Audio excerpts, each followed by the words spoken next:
Ready to supercharge your Pixel experience by linking it directly to your Bybit wallet? Let's dive in. First, ensure you have both a Bybit account and a Pixel dashboard account set up and ready to go. Make sure you are logged into both on separate devices or separate browser tabs. Now, within your Bybit account, navigate to your profile settings. This is usually found by clicking on your profile icon located at the top right corner.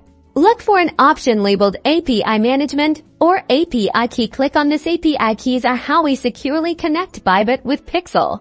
Next, create a new API key. It's crucial to select Read Permission Only and disable the withdrawal permission for security. This prevents Pixel from making any withdrawals from your Bybit account.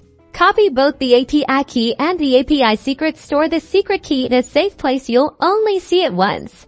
Now head over to your Pixel dashboard. Find the Settings menu or a Connect Wallet button. The exact wording may vary slightly. In the connection settings, you'll be prompted to enter your Bybit API key and API secret. Carefully paste the keys you copied earlier.